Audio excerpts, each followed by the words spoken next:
The Woman on Platform 8, written by Ruskin Bond. Section 1.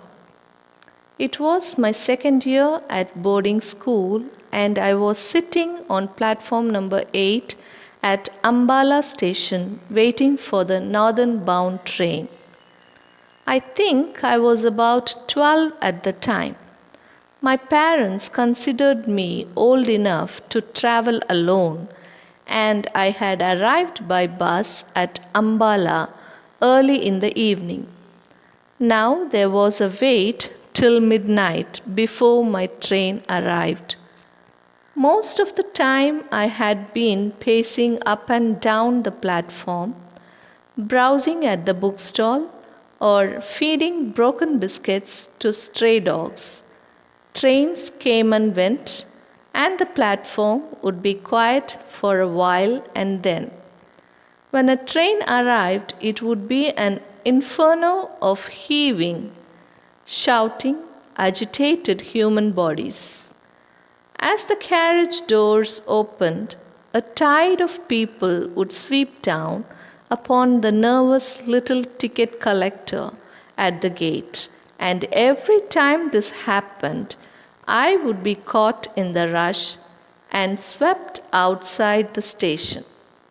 Now, tired of this game and of ambling about the platform, I sat down on my suitcase and gazed dismally across the railway tracks.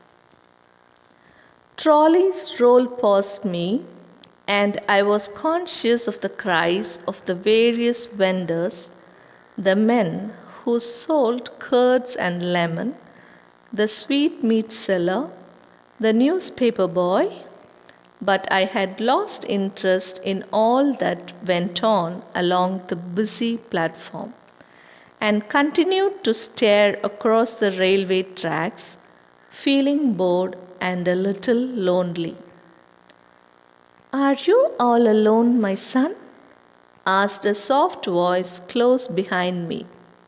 I looked up and saw a woman standing near me. She was leaning over, and I saw a pale face and dark, kind eyes. She wore no jewels and was dressed very simply in a white sari.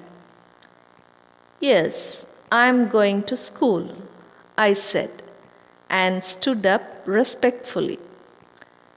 She seemed poor, but there was a dignity about her that commanded respect. "I have been watching you for some time," she said. "Didn't your parents come to see you off?"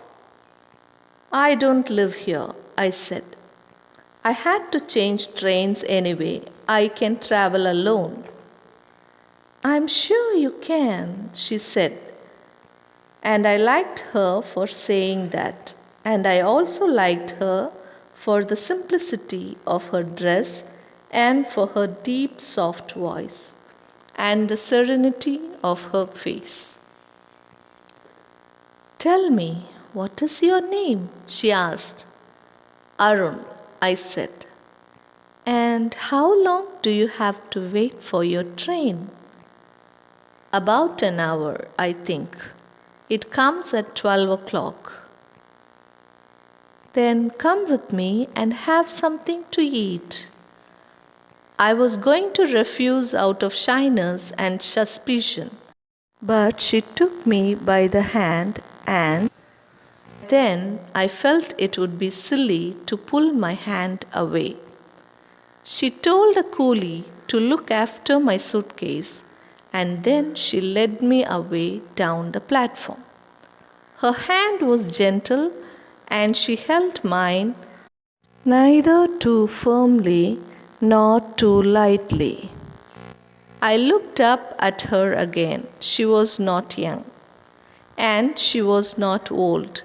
She must have been over 30, but had she been 50? I think she would have looked much the same. She took me into the station dining room. ordered tea and samosas and jalebis, and at once I began to thaw and take a new interest in this kind woman. The strange encounter had little effect on my appetite.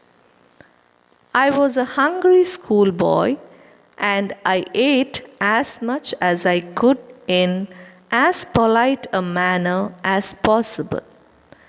She took obvious pleasure in watching me eat, and I think it was the food that strengthened the bond between us and cemented our friendship. For under the influence of the tea and sweets, I began to talk quite freely and told her about my school, my friends, my likes and dislikes. She questioned me quietly from time to time, but preferred listening. She drew me out very well, and I had soon forgotten that we were strangers. But she did not ask me about my family or where I lived, and I did not ask her where she lived. I accepted her for what she had been to me, a quiet, kind, and gentle woman who gave sweets to a lonely boy on a railway platform. After about half an hour, we left the dining room and began walking back along the platform. An engine was shunting up and down beside platform number 8, and as it approached, a boy leapt off the platform and ran across the rails, taking a shortcut to the next platform. He was at a safe distance from the engine, and there was no danger unless he had fallen. But as he leapt across the rails, the woman clutched my arm. Her fingers dug into my flesh, and I winced with pain. I caught her fingers and looked up at her, and I saw a spasm of pain and fear and sadness pass across her face. She watched the boy as he climbed other platform, and it was not until he had disappeared in the crowd that she relaxed her hold on my arm.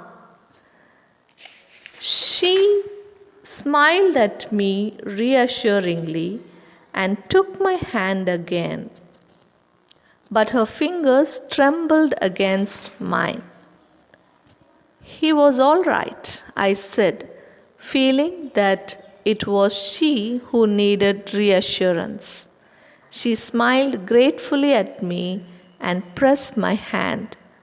We walked together in silence until we reached the place where I had left my suitcase. One of my schoolfellows, Satish, a boy of about my age, had turned up with his mother.